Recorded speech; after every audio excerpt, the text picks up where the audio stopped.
Ready. So yesterday, my mom took all the kids. So me and my wife decided that we were going to, enjoy ourselves and get pampered all day. So we went and got mani-pedis together. Me as a grown man, yes. And then we went and got massages afterwards. You know what I realized? What's that? I spent all day with Asians. All day and didn't even mean to it. Did you learn their culture? Yeah, apparently, Did yes. they take you in as their own? I'm one of them now. That's fantastic. After the massage was done, though, I said it was pretty good. It was a little rough, and she said, "You know what? It's time for the enthusiast." Yes! Oh my gosh!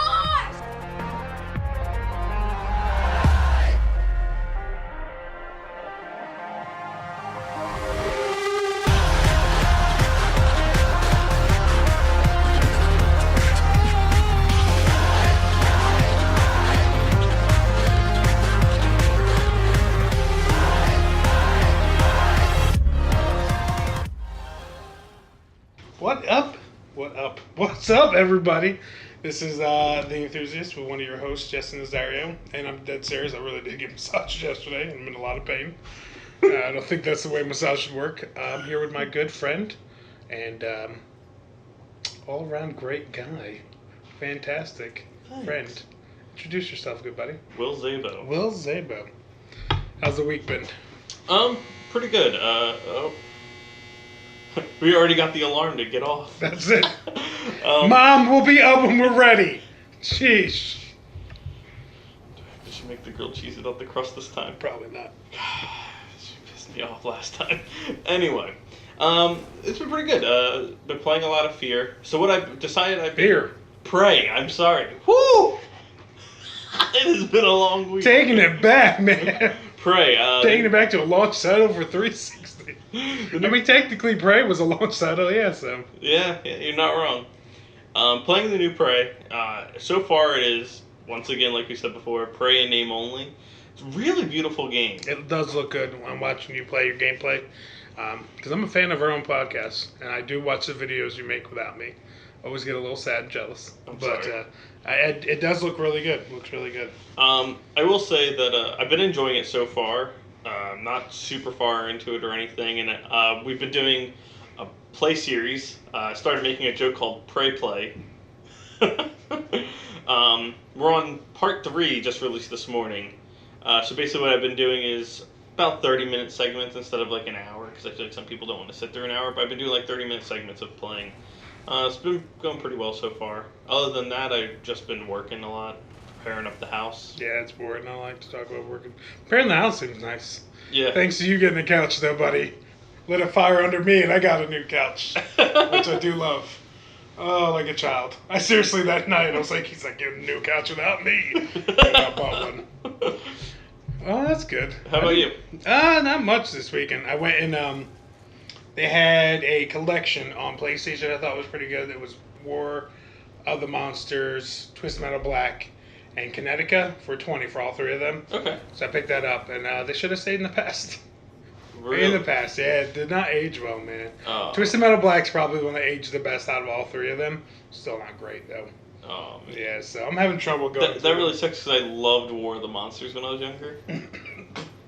That's what I'm saying. That's legitimately what I downloaded it for, because I love that game. Them controls are so horrendous. It's terrible. I just got an Xbox One, too. Thanks to a mutual friend of ours selling it for crackhead prices. M-Dog. M-Dog. Thank you very much. So I was playing a little bit of Gears. I don't know if it's because I'm a Sony jaded fan. I don't like the way the Xbox is set up. Yeah, I wasn't a big fan of the UI personally either. It kind of reminded me of, I just felt like I had to go through too many menus. That's exactly. It's too busy. So busy. Yeah. Like PlayStation, it's such a simple line. Yeah. You know what I mean? It's like, oh, games? All right, I'm right, there it my is. game. Like here, I'm going up, down, left, right. You know what I mean? I feel like I'm putting the Konami code in to start Gears of War up. It's So, like, wait, where are the settings again? yeah. Not that I'm minding the system, but like today, I was trying to edit it just to add a profile for myself on it.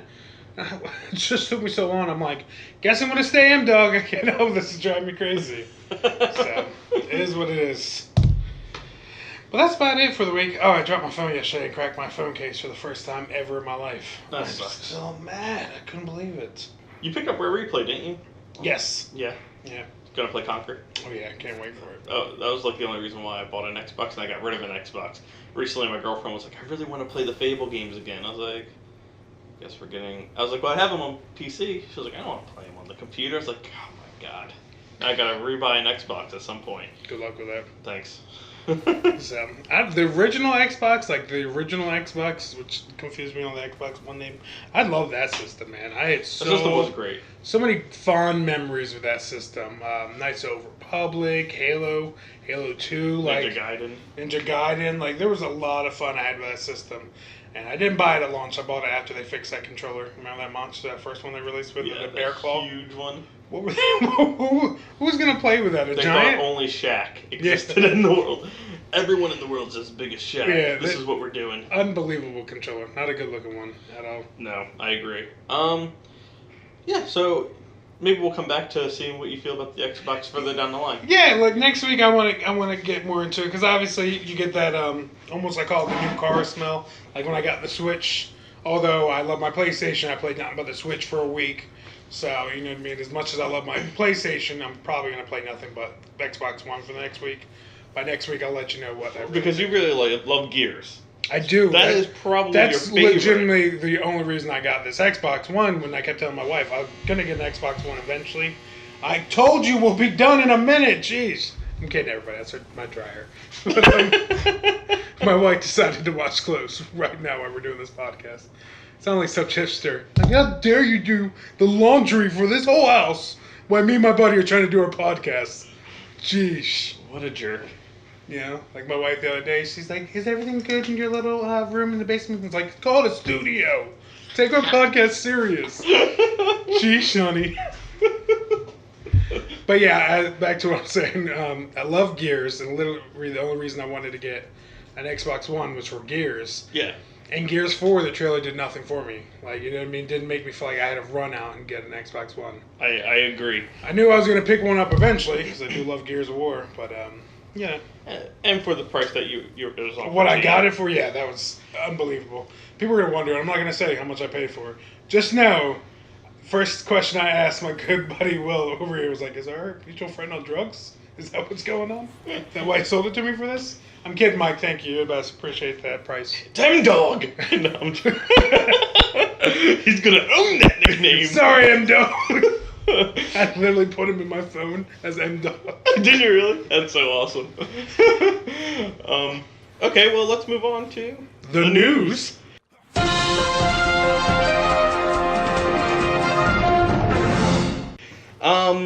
Can I start off? Sure, go. Yeah. Are we going to start off with the DC news? Yeah, we're going to start off with that. All right. So anybody that is living under a rock or is a Marvel jaded fanboy doesn't know Jason Momoa is playing Aquaman, and he's getting his own movie. But apparently it's come out that he will not have full control of his powers in this movie. Yeah. So what you suggest in the notes is, does that mean this movie is going to be a prequel to Justice League? Yes. So, I don't know if you've noticed, Wonder Woman obviously is a prequel to Justice League. It's going to take place in World War I. It'd be really tough if it wasn't. I wonder if what they're going to do is, the world right now has already been established with these heroes. Mm. I wonder if they're going to backtrack each hero to give them their origin story. I think they're going to do the opposite of what Marvel did. Yeah, Marvel gave us all their backstories, led into a movie. I think we're going to get the movie, then we'll get into their backstories. Same with the Batman. I honestly think that's going to be a prequel as well. I really hope not. I feel like if you don't touch the story of Jason Todd somewhat in the movie, even if it's modern day with flashbacks, people are going to be really upset. I would much rather have that than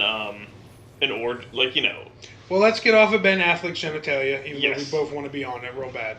I love it. Let's get on Jason Momoa. Let's get on Jason Momoa. So I'm guessing you're absolutely right. This has got to be a prequel because in the Justice League, he just looks too damn confident. Yes. And too much like he's badass. And then he's already got the Atlantean armor on. And he looks like he's seen shit. Yes. Like, he looks like he's already been through stuff. Yes. So, I can definitely see this new, the movie being a prequel.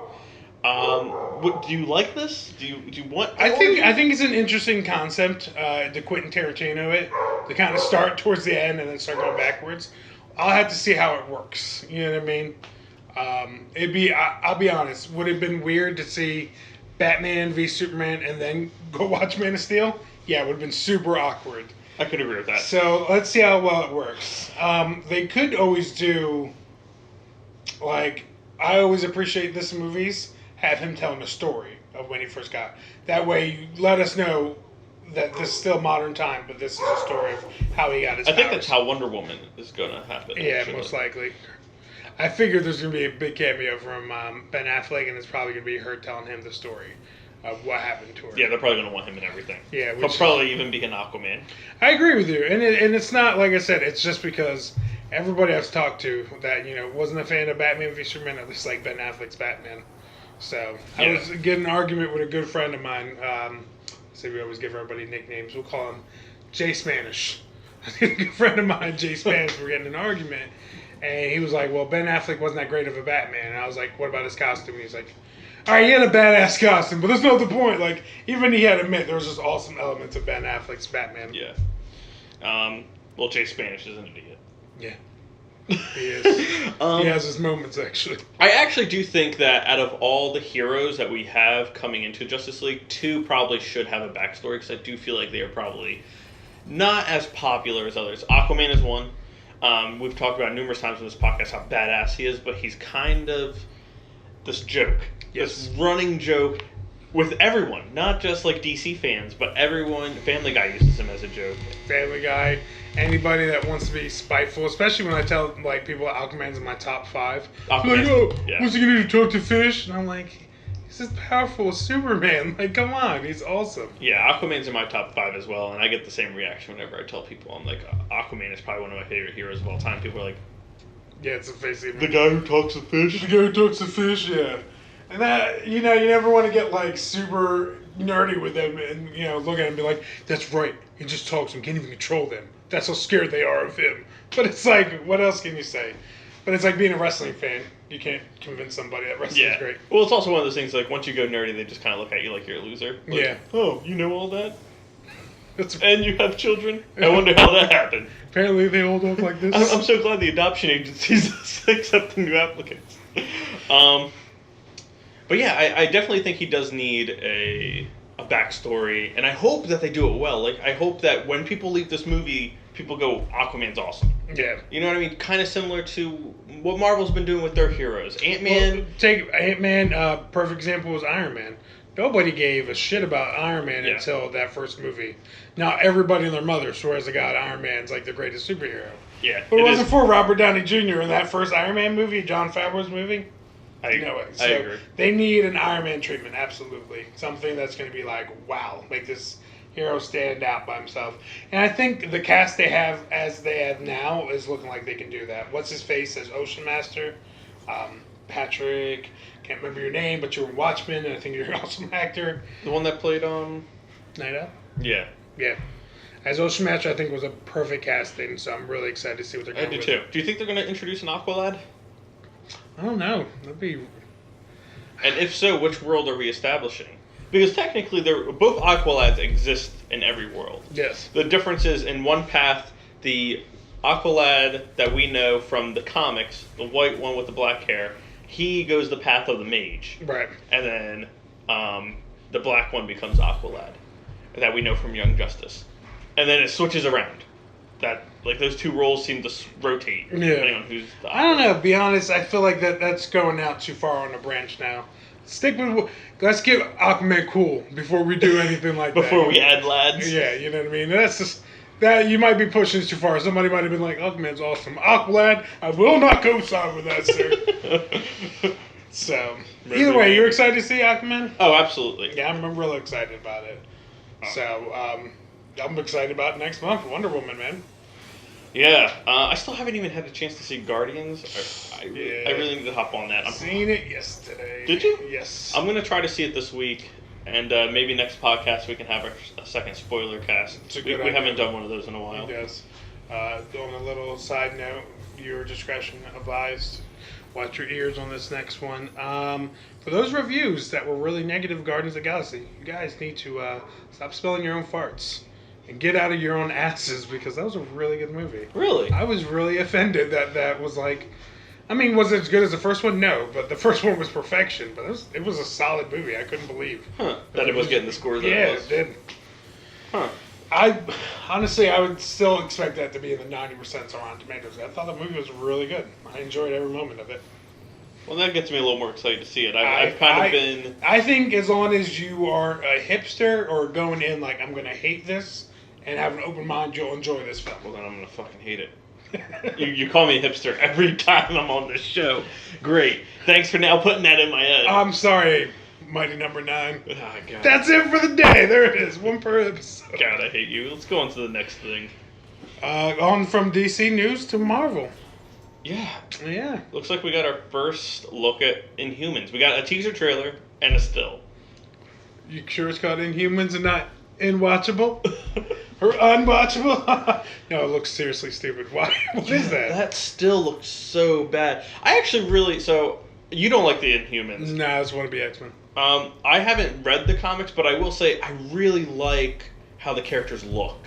Like, I really think they look cool. Especially, I don't know their names because I want to read the comics, especially the one that Joe Mad illustrated, because I think his art is amazing. Yeah, I can respect that. But I really like how they look, and I think they look pretty cool. I saw the still, and I was like, I feel like you got nothing from these characters right. No, not one. They all just look like regular people. They don't even look like they have any ability. They don't look... I don't know what they were... I don't know. I still honestly really believe that all Inhumans is Marvel's way of dealing with not having the rights to the X-Men. So you can try to shove Inhumans down my throat as much as you want. I'm not going to enjoy it. But do you think it's a mistake? So I think one of the problems is they're making it a TV series. Where something that's really supposed to, I feel, have a lot of CGI behind it, a lot of wow moments.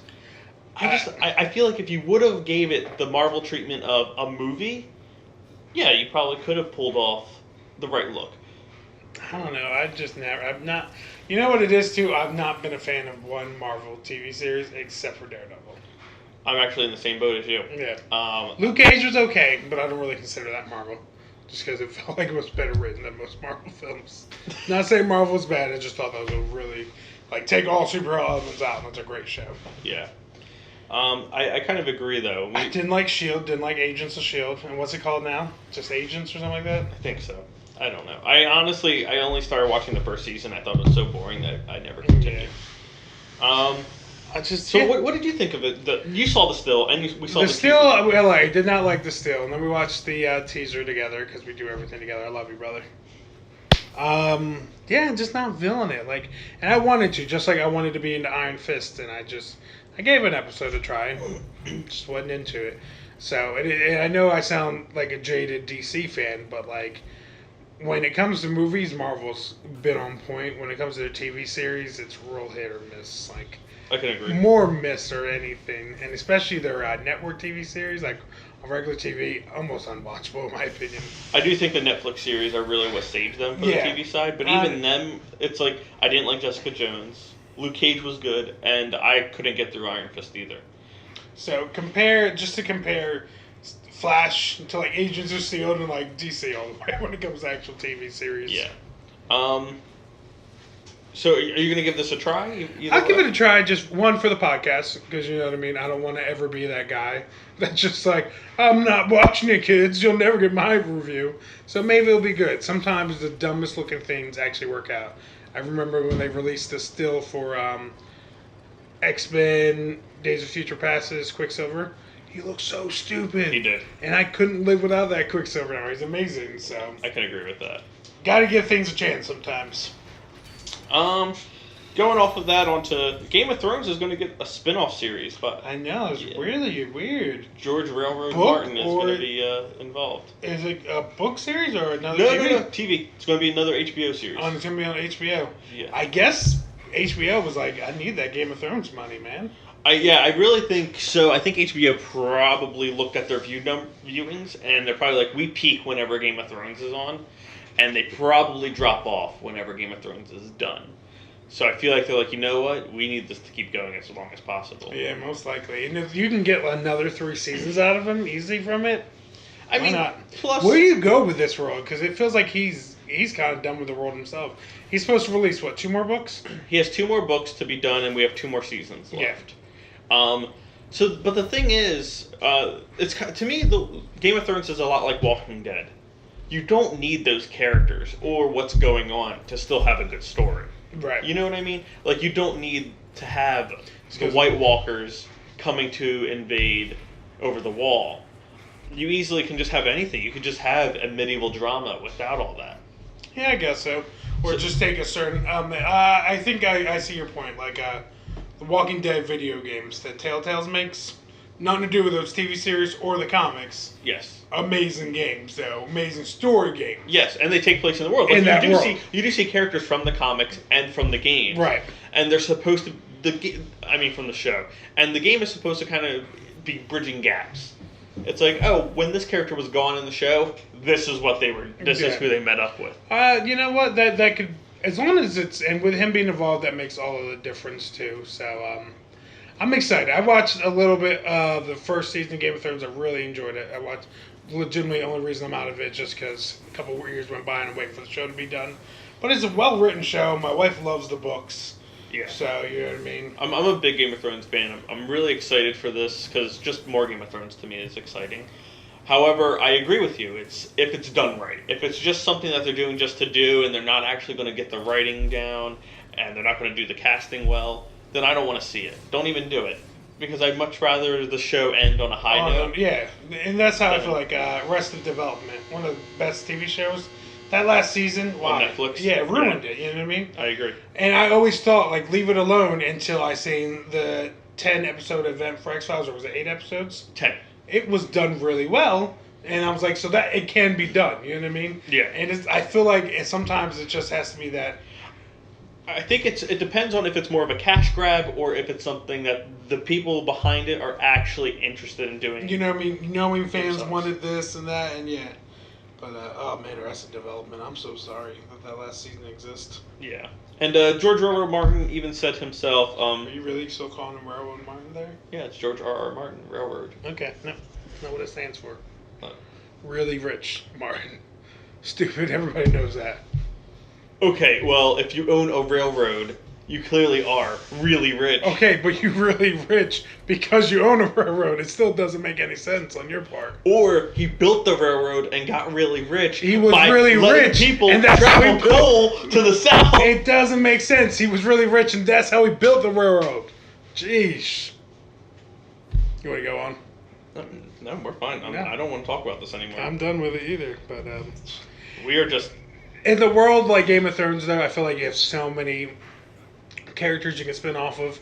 You have so many amazing characters that you can be like, this is their brother, cousin, sister's uncle, former roommate, and people won't care because you have such a rich lore. You even could... You got so many different tribes, so many different groups, so many different people that things like that can't happen. This is what happened, why this stuff was going on, you know? Yeah. You could even do prequel because the wall wasn't always there.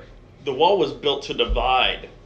Good point. Okay, So you could even... I always wonder, how was that wall even made? Was it like mages who lifted the ice from the ground and just like that? It blows my mind. I see that, man. You get a little sweaty and everything. All right. Anyway, on to some gaming news? yeah. I'm actually really excited for this next one. Me too, only because I liked the last 2 games. Though. Okay.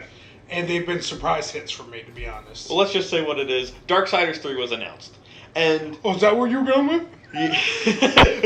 Never mind, I take my comments back. No, I honestly, I'm going to name grab somebody, a friend of mine, Gilbert, I went to school with. He was real big on the first one. And I had no interest in playing it. And he was like, dude, it's like Legend of Zelda. And I was like, give me that game.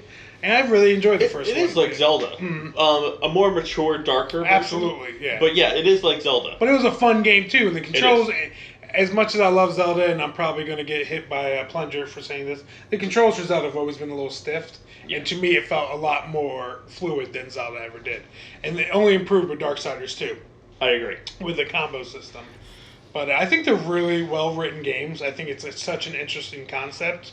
The main reason I got into it at first was the concept sounded really cool to me, and I love the art style. Yeah, art style is really cool. Joe Mad does the art style, the guy who... The one you were just shooting his horn. Yeah, I love this guy. He's like a really good artist. He did Battle Chasers, which they're coming out with a game that he did You told me about the that, art yeah. for. That's his balls that you're blowing right there. Those, I mean, he loves it too. Just but put my face in. Yeah, he's like, oh, thanks, Wilkie. But no, I really... And this was a series that I thought was dead after 2, because THQ went under, Yeah. and everyone was like, all right, well, we're going to buy these properties, and you didn't see anything. And I was like, oh, man, this really sucks, because I really wanted to see where this ends. I was surprised it took so long then, because when they re-released Darksiders for PlayStation 4, it did well. Yeah. Surprisingly, so I was surprised it took this long. They re-released 1 and 2, actually. And now you can get both in a Fury pack on the PS4 for $19.99. Word? I believe that's also on Xbox. Not entirely sure. So if you're someone who is interested in playing 1 and 2 because you might see the trailer for 3, Yeah. go. They're dive really in. good games. They're really well written, and anybody that likes that whole, I don't want to call it mythology and piss off people, but likes the whole idea of the end of the world, angels and demons, I feel like it's a cool spin on it. Yeah. One thing that's weird, and I think it's weird, one of the things I like about it is they didn't feel like it was necessary to make the main characters look attractive. If that makes sense to you? Yes. They look rough, you know what I mean? Like They look like they've definitely been through something. Yeah, and I enjoyed that about that. And You they know what I look mean? very unique. Yes. Like, although they are the 4 horsemen of the apocalypse, usually whenever people think of a team or something, they look similar. Yeah. They have something that makes them look similar. But I will say that they look similar but different at the same time. I agree. It's a cool concept, and beyond it, it's really interesting that I didn't even think of it. The first one you played as War, and then make you play as Death in the second one. Now we're getting Conquest, or as they call it, Fury in this Fury, one. yeah. And you know what I mean? Anybody who knows me knows I like the 4 Horsemen and that whole concept. And you actually were telling me before we started that it kind of annoys you that they changed the last 2 names. You know what I mean? Just because that's how I've always referred to War, Death, Conquest, and Famine. You know what I mean? Like, Yeah. I understand their reasoning behind it. They did say that it would be really hard to make those 2 interesting with what they do and what they are in actual 4 Horsemen lore. Conquest had a crown and a bow. Yes. And then Famine had the scales of life and death. And I can understand. Oh, you know what? I think she's Famine. I'm sorry. So, because the last one uses guns. So that would make sense for him to be Conquest because of the bow for the range. Alright, so if this is Famine, and like I said, I can see scales being hard, and you don't want to do like chains and scales because then you're just clearly ripping off a God of War. So Yeah.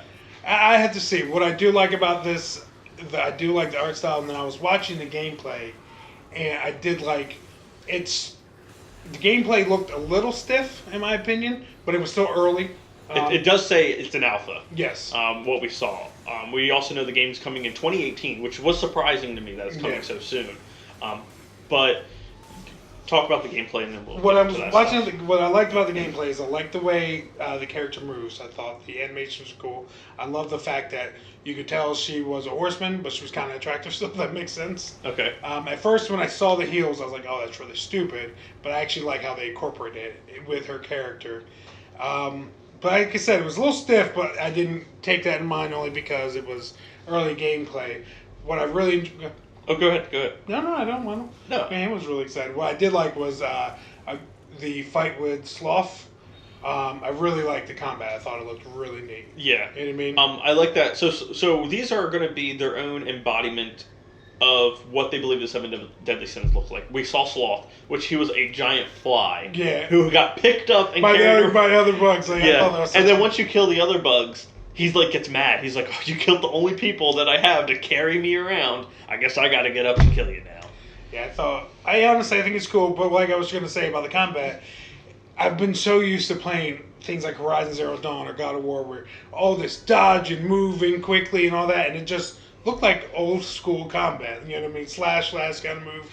And I don't know if it's going to improve or loosen up a little bit, but I actually like the way the combat looked. Yeah. You know what I mean? It looked very simple, like a Zelda kind of game. And I will say the game looks beautiful. It does look really good. And I was surprised that they were able to keep that same art style with it looking so beautiful. I did appreciate that. It did look like a sequel to Darksiders without it, losing losing some graphic, Yeah, because I was really worried about that. Like when I saw that a trailer for 3 was released before I watched, I was like, oh man, I hope it still looks like Darksiders.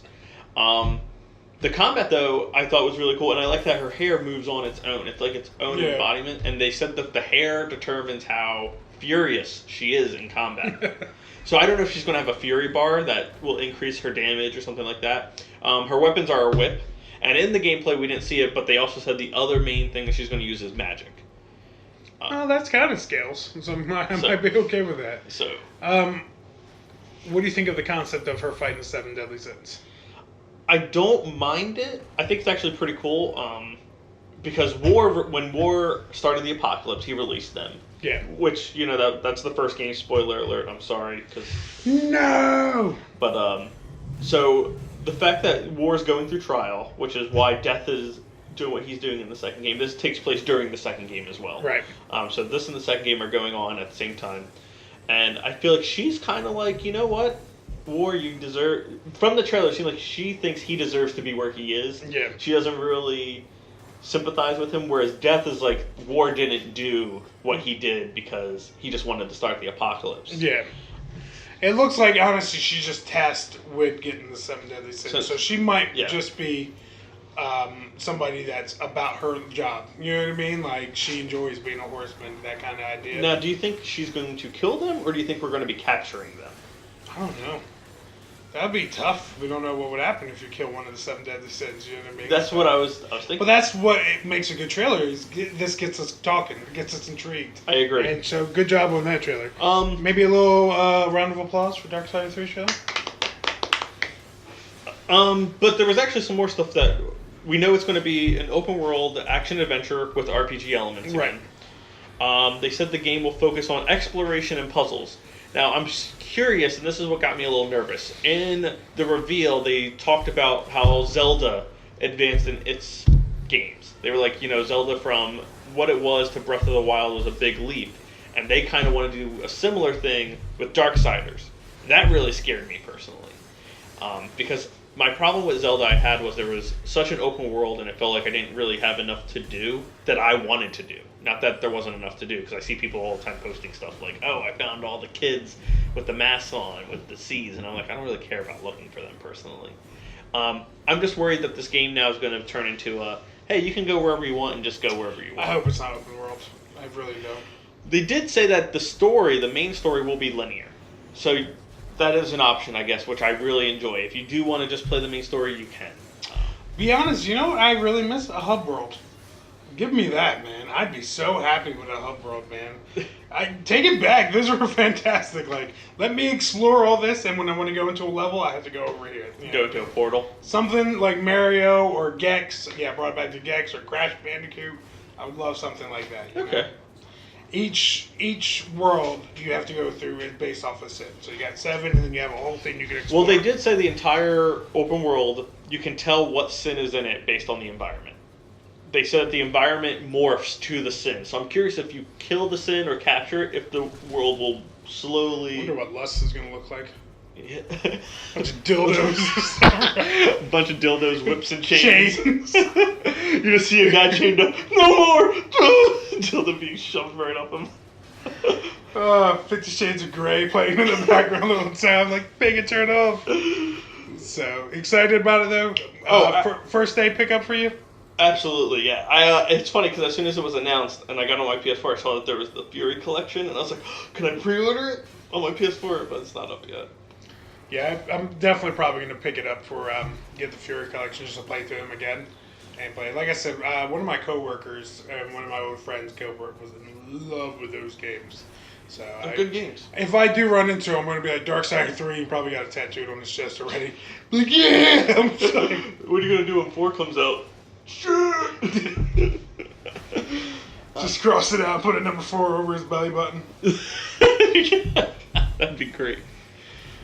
So still video game news. Creators of a certain game made a couple.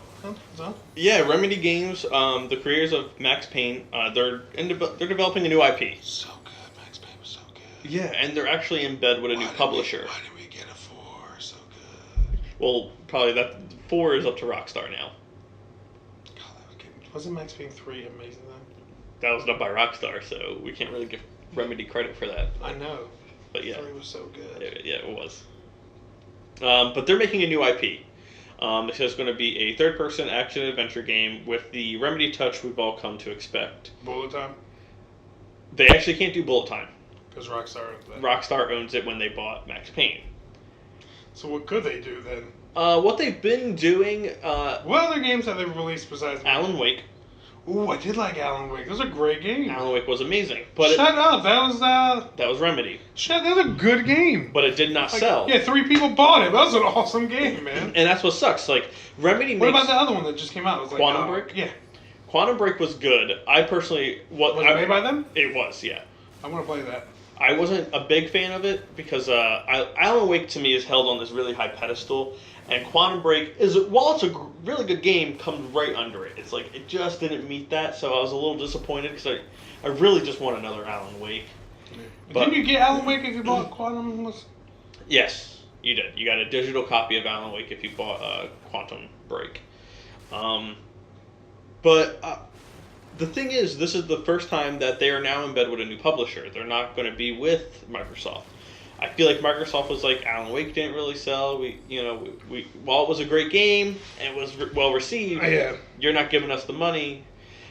Make another one. All right, we'll make Quantum Break because we're not allowed to make another Alan Wake because it didn't sell. Okay, we'll make Quantum Break. Quantum Break didn't sell very well. Also, once again, the reviews weren't great for that one as well, at least. Yeah. The reviews for it weren't as great as Alan Wake's reviews, but it was pretty good. It got 8s. Yeah.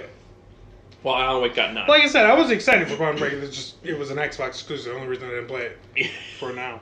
Yeah. So they did say, however, that with the new publisher, this game will not be just for Xbox One and PC, but also for PS4, which actually makes me excited that I will get to play a Remedy game without me having to get it on my computer if I wanted to. Right. Nothing for the Switch, though. That's the thing. Switch was not talked about at all, wasn't brought up. They didn't even say, like, oh, we'll discuss the Switch later.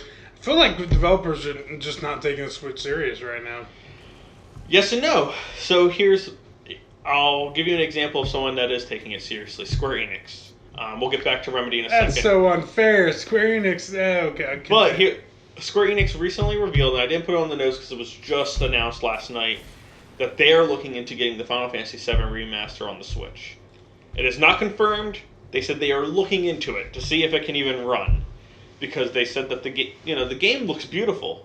We've seen the trailers for 7. It looks great. Now, obviously, 7 is a timed exclusive for the PS4, so even if it does go to Switch, it's not going to be for, I would assume, a year after. Yeah, correct.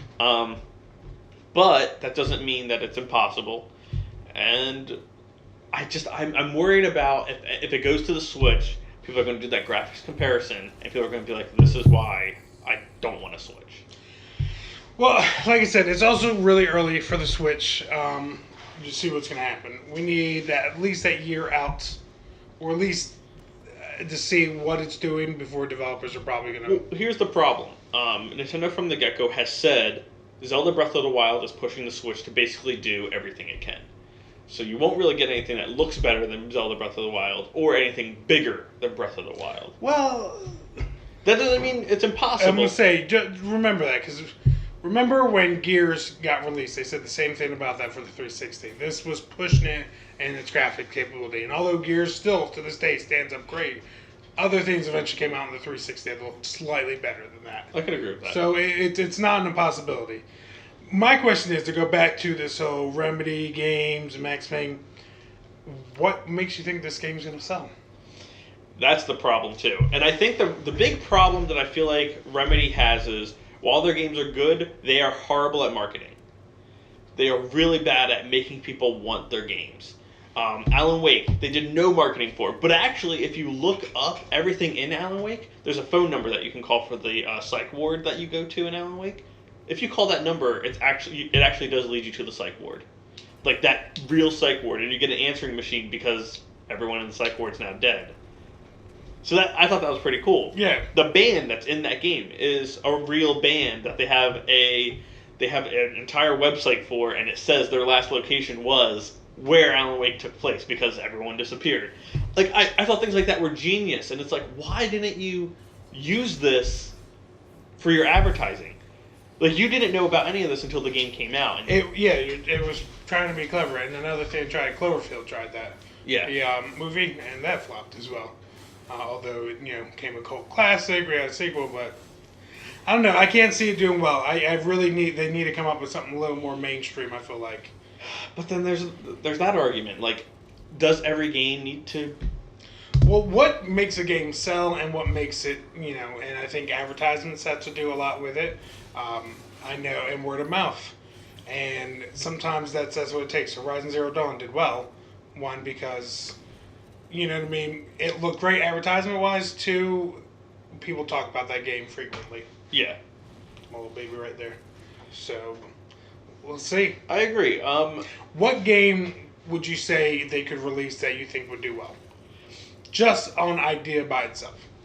So I don't want them to do a modern day thing anymore. I think they've done too much of that. I feel like Alan Wake is very modern, Max Payne is modern, and I feel like Quantum Break takes place in the future because there is a lot of futuristic Not tech. far future though. But not far enough that you could be like, this is so detached from where we are that this couldn't happen. I don't think they can do fantasy, and I don't think they should do fantasy. I think they need to go future. Really? I think they need to go into the future. I was going the opposite direction when you started talking. Like, far future, personally. Like, I think you need to go into, maybe make some alien races that aren't just hostile. It doesn't have to be open world. Just give us a good linear story and really just nail it. Like, you know what I mean? Like, I feel like that third-person shooter mechanic works great for futuristic, way more than it would for. I think if you're going to go futuristic, fantasy. At least do a down-to-earth story that's not overly complicated. Sometimes in games, I like such a simple story. A detective story always works well for me. BioShock it, you know what I mean? Where, yeah, it's a huge grand scale story, but the original concept of why you're there is such a small frame, you know what I mean? Yeah. BioShock Infinite was you were literally hired to find a girl. Granted, it ended up being this big thing, but make something simple like that, I think, could work future. I was thinking the opposite. Go to the past, man. But how far past? Like, when I said don't go to the past, I really kind of meant not medieval fantasy like that. 40s, 50s. Okay. You know what I mean? Do something very noir. Ooh. That would be really neat. I always like that time period, and I feel like, yeah, LA, New York didn't do well, but if another company went and attacked with that and done it a different way, maybe it'll do. It's funny because I actually really enjoyed LA Noire. I thought it was incredible. I'm shocked that game didn't do well. Same. It's Grand Theft Auto with detective mode in it. It's awesome. Yeah, I want Remedy to succeed. I find it, it kind of sucks because I feel like Remedy is a really good developer. They make solid games, but I feel like Microsoft saw exactly the problem that the industry's seeing with them, and it's like, yeah, you make good games, but they're not selling. And so someone else has to pick them up, and it's like, well, what's your contract with these other guys? Are they going to have creative control over you, or do you get to do whatever you want? We'll see what happens. We'll see if this is a good jump for them or not. So we'll definitely see. On to the awkward news. I kept reading, and I had not that I didn't believe you.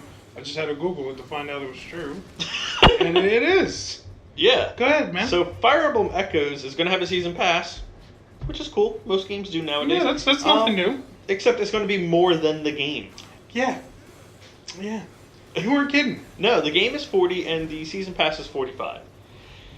To me, that means you better give me more content than the core game itself. It has to be. There's no way they would do that if it didn't. It's just really weird. Like, I don't see the season pass doing well. I don't either. Can you imagine sitting down and buying, good example, buying Horizon Zero Dawn, and you're like, you know what, I'm really excited about this game. Normally, they go, hey, do you want the season pass for $20? And I'm like, you know what? Yeah, that's cool. I'll get a bunch of stuff. Now you're telling me season pass is $65 after I just spent $60 on this game. The most I've seen season passes are $60. And that's for like Call of Duty, Battlefield. They do the $60 because they're giving you content all year long. But with that being said, Call of Duty and Battlefield and all that, they also break it up too if you don't want everything. Yes. That makes a difference to me on giving you those really high season passes break it up for me. You know what I mean? Maybe I just want the maps. Maybe I just want extra content in the game and stuff like that. So, to me, just to be like, here's the game, here's season pass, there's your options. Because everywhere I read, there's nothing about breaking it up or anything like that either. Yeah, I'm sure they're gonna break up the DLC, but there is no talk about it. It is just season pass. I think that's the big issue right now, though. There's not much information out there about the prices. Yeah. Still weird, don't you say? Like, I do think it's weird that I don't think a season pass should ever be more than the game, unless you're, like I said, you have to give more content than the core game itself. I agree with you. To me, right now, the way they're advertising, just the way I'm seeing it. If I went into McDonald's and I was like, "Can I get a cheeseburger?" and they're like, "Yeah, it's $3." And I was like, "Oh, can I get fries and a drink with that?" And they're like, "Yeah, that's $6 plus the $3 for the cheeseburger." Like, it's I have to pay more for the fries and drink. Like, it's just which are kind of considered the sides. Sides, exactly. That's why I feel like how they're explaining it. So the way you're gonna have to give me something like a whole new experience or anything like that. Like, yeah, I love Fire Emblem. Fire Emblem is one of my favorite Nintendo franchises, and I'm really. I know you got me into it. Yeah, I'm really excited for Echoes. But the season pass really kind of puts a sour taste in my mouth.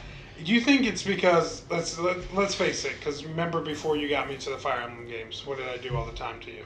Make fun of me. Oh, horrendously! Like, I hurt your feelings a few times.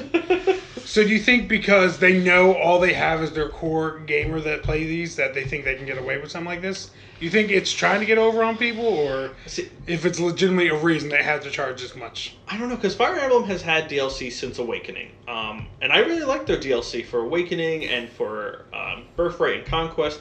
They did free DLC, and then they had like these small packs you could pay for, and then they had the big packs you could buy. And I thought that was pretty cool because one, it was like I still get free content. I don't have to buy this big stuff, and then if I want something else, it's there for me. This kind of feels like they're just like, yeah, you know what? Fire Emblem is a series that isn't making us as much money as we'd like. You hardcore Fire Emblem fans keep buying it, and that's good, but we need you guys to kind of give us more. You're more. No, I agree. So it's tough. I'll put it this way. You got me into this franchise. I forgot the one that our friend Brian let me use. I still never returned it because I loved it. I can't remember which one though. I think it was the first one that released for 3DS. Awakening. I enjoyed it. Do I enjoy that game enough to spend that much on a season pass? No. So that's why I'm saying, to me, it's got to be for the hardcore fans. Because as much as I see you making faces and stuff about it, I also see you being somebody to spend for the season pass. See, that's what kind of sucks. You're absolutely right. I'm someone who, I'm upset about it, but I love the series so much that it's kind of like, I'm going to probably get it anyway. And that's part of the problem, though. But what's funny is I can't argue with you because you know how much I always make fun of season passes. When we bought Zelda, what did I do first day? Bought a season pass. Bought the season pass. So it's like, sometimes you're a fanboy. You just got to admit it. I can agree with that. And sail on with it. We'll move on from there. The Mario Rabbids RPG coming out for the Switch is going to come out this year. So let me give some context of what this is. Could you? It's going to be a turn-based RPG. You will have Mario, Luigi, Toad, and Peach for the Mario characters. And the rabbits, you will have 4 rabbits dressed like Mario, Luigi, Peach, and Toad.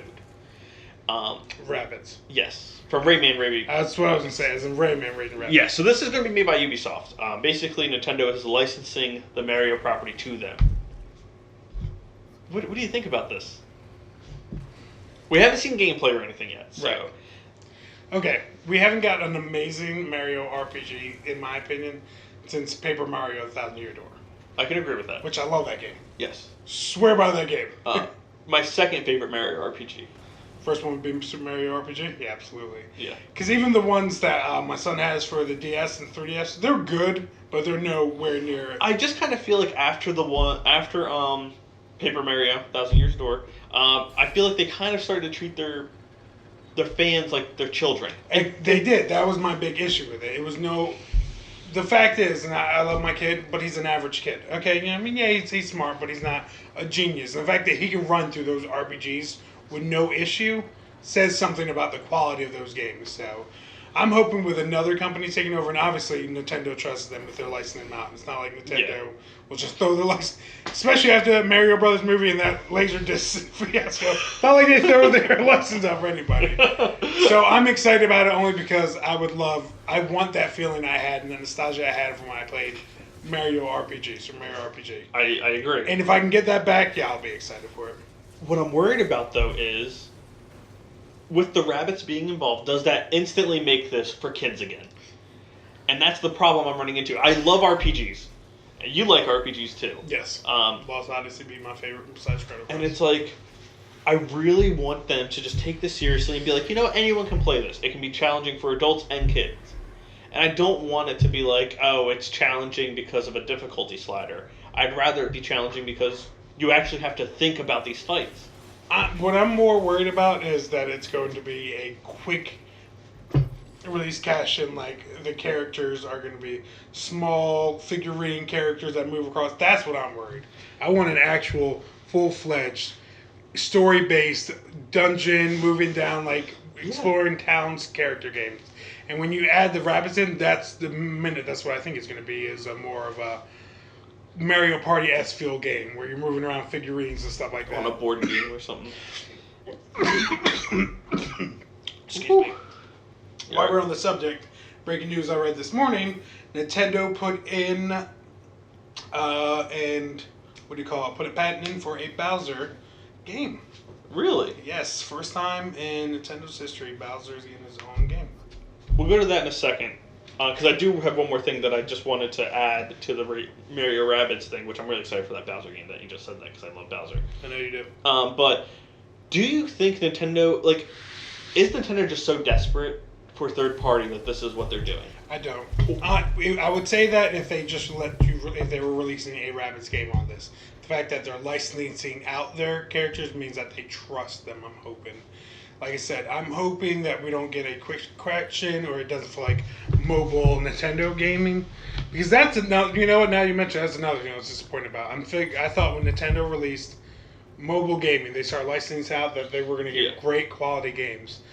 We got a Mario Run game. Yeah, it is honestly games that we've already seen on mobile with Nintendo skins. Yep. Is what it feels like. I agree with that. So maybe I don't feel like it's desperation. Maybe they're doing things that they weren't always so comfortable with. You know what I mean?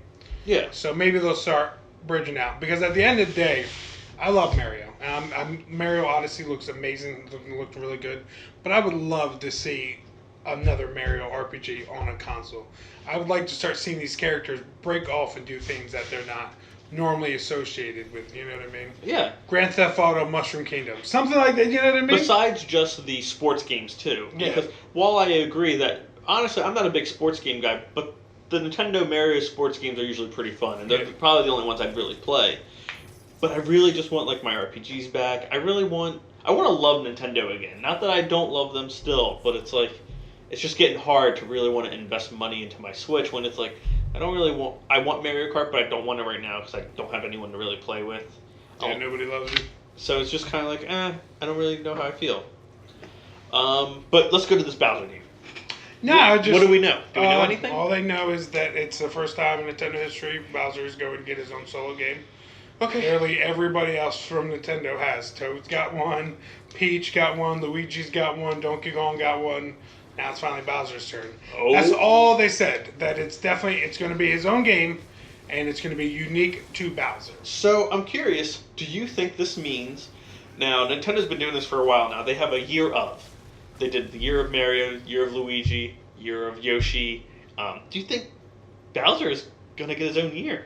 Most likely, I think, yeah. And I feel like we said when they released the trailer for Mario Odyssey that this looked very Bowser-esque in story. Like, it actually looks like he's trying to marry the Peach at this time. So I think maybe we'll get a little more, I don't want to say backstory, but a little more Bowser-esque story. Humanize his character a little bit.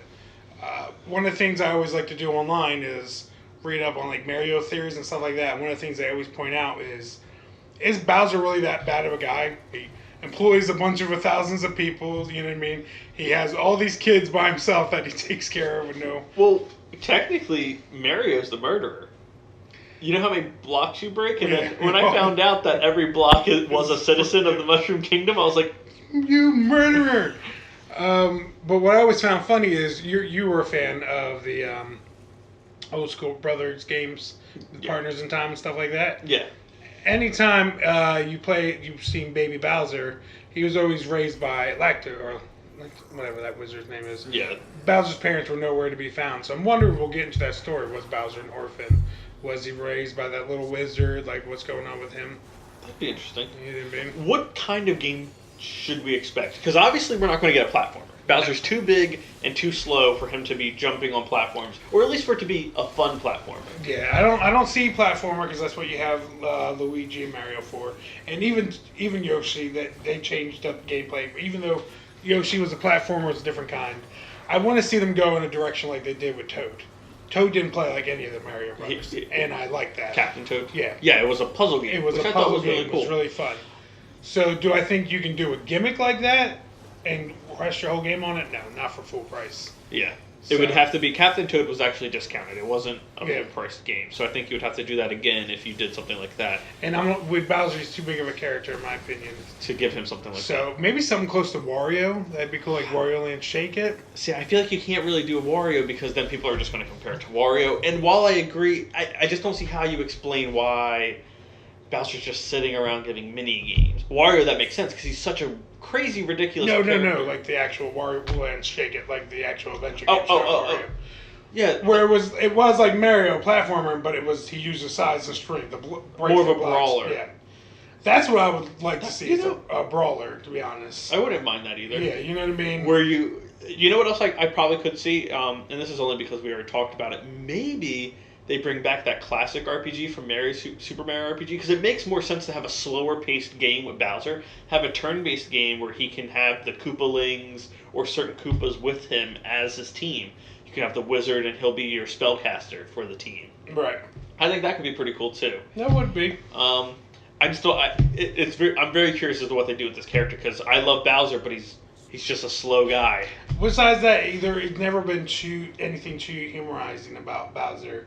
And it's going to be interesting to see him in his own game, I think. Yeah. How you're going to get people to play behind him, you know what I mean? Even the Wario games, you had to give him an idea of he loves gold. Anybody can get behind on that, so they understand that. So you can't really make the Bowser game about kidnapping Princess. So I was going to say that's what they're going to do. Like, They're going to make the game the exact same thing as Mario, but you're Bowser, and your goal is to still go get the princess. Yeah, it wouldn't make sense. Because now you're like, is what Nintendo, like, glorifying kidnapping? Yeah, kids, it's fun for the whole family. He has a sack. Yeah. Ugh. So, but I'm excited to see where they go with this. And I always like Bowser. Yeah, Bowser's my favorite Mario character, as I've said like 12 times already in this. I mean, I was going with Mario himself. But, I'm a simple kind of guy. yeah, I'm not going to do that. Want to fight? So the E3 schedule was revealed. I thought I wanted to go over each one individually and say like, hey, here's when they're happening and here's what they're doing. I think we should save that for maybe a next podcast. Getting a little closer. But to this one, what I thought we could go over instead as a topic was, and this actually is nice because we talked about the season pass and everything. Do you think developers are having this problem where they're trying to be too similar to one another? Yes. Let's just talk about the gaming industry in general. Like, season passes not every game needs a season pass. I agree with you. And Not all games need an online mode either. You know what I mean? yeah, or not every game needs to be open world. Yes. I feel like too many developers, or maybe it's not the developers, maybe it's the publishers, are looking at the success of other games and going, hey, here's what you need to now do. Yeah. Because we look at some developers who grow and really grow in positive ways. Like, look at Naughty Dog. They went from making Crash to Jak and Daxter, which, in my opinion, was still a step up from Crash. Mm-hmm. And then they went from that to Uncharted, which was a step up It's a good game. to The Last of Us. And I think that's important. You always want to keep improving. And I think Naughty Dog is one of the few companies that has done that, as well as CD Projekt Red with The Witcher. Every Witcher game, in my opinion, has been better than the last. I feel like, though, anytime you have a big game that gets released, you're always going to have your copycats, and that's always the way it works. You remember when Grand Theft Auto 3 came out? Yeah. Everybody and their mother released a That's true. copycat. It's tough. Sometimes companies do take an idea from an existing idea and make it better. So at that aspect, yeah, you want developers copying off of each other and stuff like that. But at the same time, you want people trying bigger and newer things. At the end of the day, Assassin's Creed is Prince Persia. Yes. You know what I mean? Done a little differently. And that made for a decent franchise. Saints Row is Grand Theft Auto.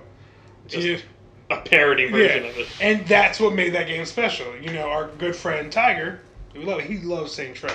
Like, forget Grand Theft Auto in his world. That's his game franchise. So, and I agree that copycats are going to happen. My problem is I don't like when, and BioWare is a really good example of this because we talked about this last podcast where BioWare's quality, or was it the podcast before? I don't remember. It may have been. It's getting blurred, man. Anyway, BioWare, in my opinion, and I agreed with the article that I read, their quality has gone down as games have come out because they've been trying to do what other big franchises are doing, like open world. Instead of focusing on characters' development and story and these beautiful set pieces that they always had since Knights of the Republic, Jade Empire, and even in the first Mass Effect and Dragon Age, they kind of were more like, all right, here's a big open world, explore, and we're going to give you a bunch of smaller quests to fill up your time. And it's like, I would much rather have a smaller game with more meaning behind it. Yeah. And that's where I think Naughty Dog, they know what they're good at. And rather than try something new that could ruin their career, they just want to keep improving on what it is and take the next step in storytelling, not so much of what the games are. Like I don't see Naughty Dog doing an open world game, and I would be okay if they never did. Yeah, and so, like you said though, not all games have to be open world. It's tough though, man. Like I said, if things work. If people keep buying, people are going to keep doing it. You know what I mean? At the end of the day, something I mentioned before, everybody gets mad at DLC. Yes. I actually like DLC. Yeah. But a lot of people do get mad for it. One of the reasons DLC exists, though, is because it sells. You know what I mean? Like, if I know I can release a game and then sell you the rest of it, if I can release 90% of the game and sell you 10% back of it, and you keep buying it, I'm going to keep doing it. So it's... If open world sells... What do you think they're going to keep releasing? I agree. I'm just worried about there being this, at some point, open world fatigue where we get no open world games. Kind of like platforming. What happened to that for a while? Yeah. We didn't get platformers for a while. Now they're starting to come slowly again. come back. And I agree with that. But sometimes that's what you need. That's that old phrase, Hollywood killed the Westerns. Yes. Because Westerns were in theaters every 4 minutes. And eventually people were like, I'm done with Westerns. And now when a Western does come along, it's refreshing. Just like I think eventually superhero movies are going to die out. You know what I mean? Like, shove it down people's throat enough, they're going to lose interest. And sometimes you need that. So like you said, platforming does need to go away, maybe, just so we can appreciate it a little more. I agree. Maybe that does need to happen to open worlds, but I just kind of feel like that's... Please. I'm tired, man. I have so many games I have to beat. Like, you realize I'm so excited to play Gears right now because they say, go here to here, kill all these people in between. Like, yes, sir, thank you, appreciate it. They give you the illusion of choice. You want to go right or left? Both ways are almost exactly the same. No matter what, it'll lead in a circle. Exactly. So, it's tough. My question is, I don't ever see video games going away. If anything, It's always gotten bigger and better. And I think that's where we'll continue to go, is bigger and better. I'm okay with it as long as the storytelling is still there.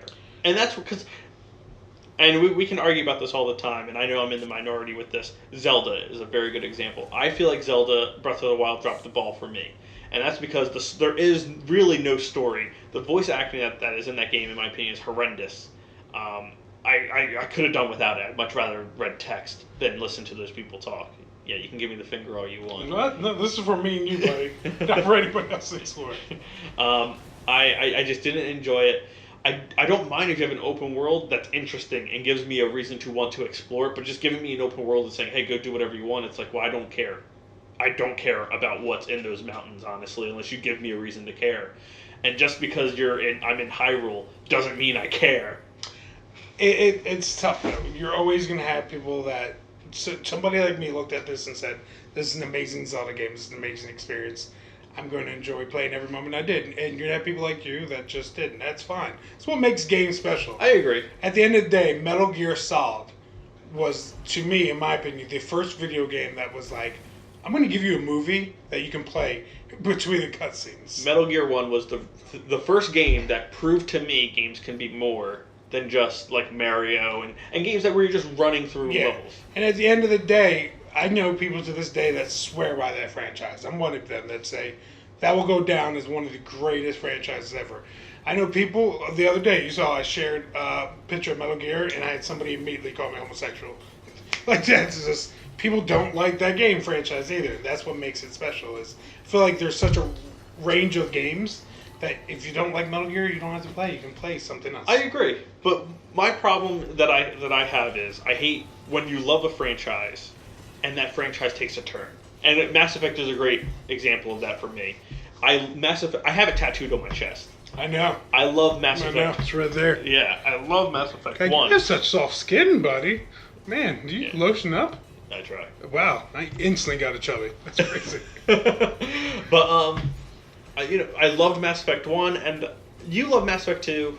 I'm not a big correction, I love Mass Effect 1 and 2. Okay, alright, well. And 3 until the end. You can't say Mass Effect 3 wasn't an amazing game. It was really good. An amazing game to the end.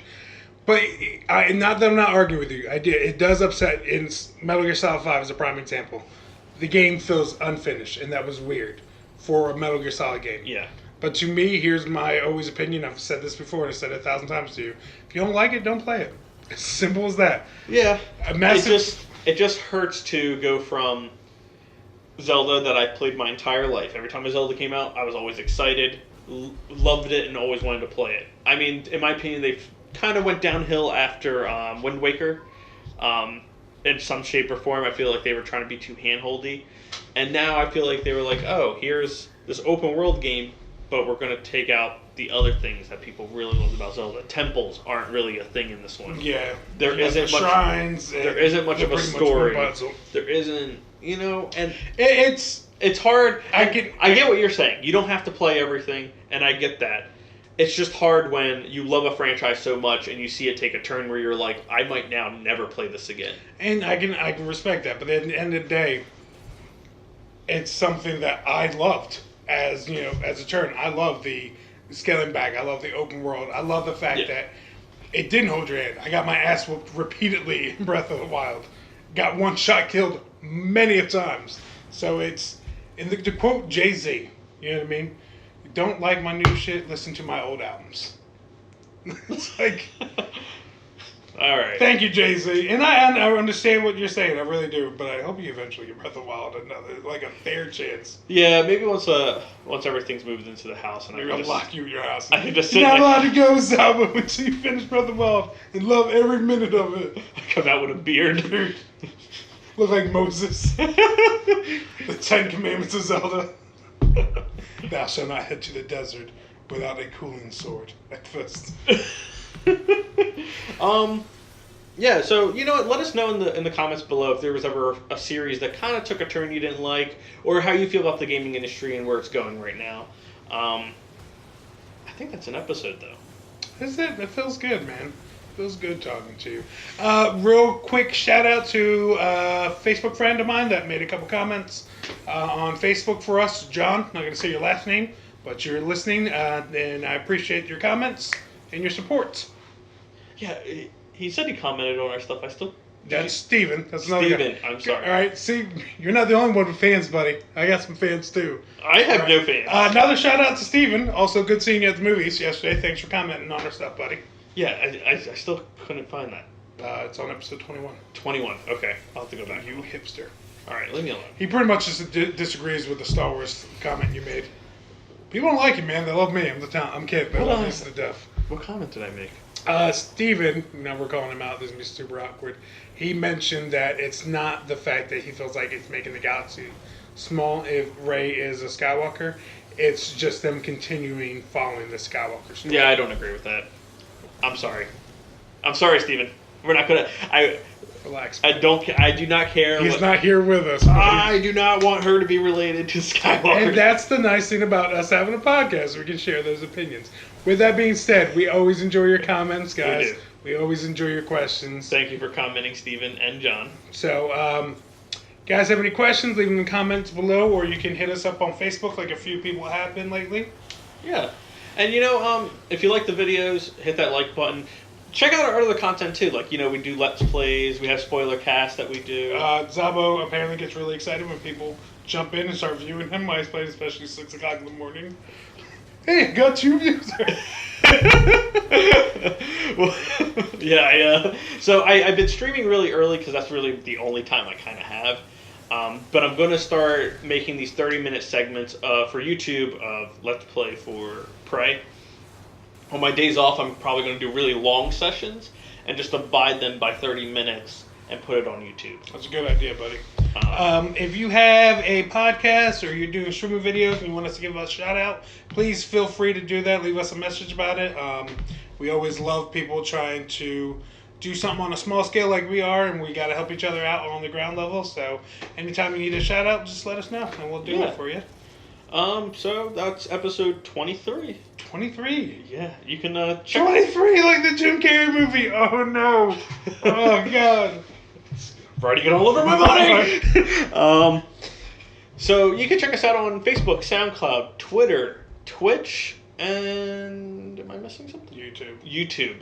That's the important one. That's the important one. That's the one we get our most of our views from, buddy. Yeah, I know. You know what I mean? That's where they love us. Yes, it is. Not to mention our subscription went up recently, and we very much appreciate it, people. Yeah. We were kind of stuck at 19 for a while, and then it feel like in just a week just jumped up a bunch of numbers. So very much appreciate it, guys. Yeah, thanks a lot, guys. And please, if you know anyone personally that you think would like our content, share it. Share it on Facebook. Show it to your friends. Anyone that you actually think would be interested. And if they don't like it, share it anyway. All right? Shove us down their throats. Shove down their throats. Make them like us. Well, that'll be episode 23 of The Enthusiast, and we are gone. Peace! No, God! No, God, please, no! No! No!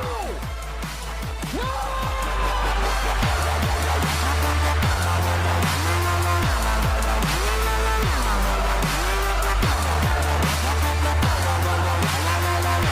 Yes, good. Now you're getting it.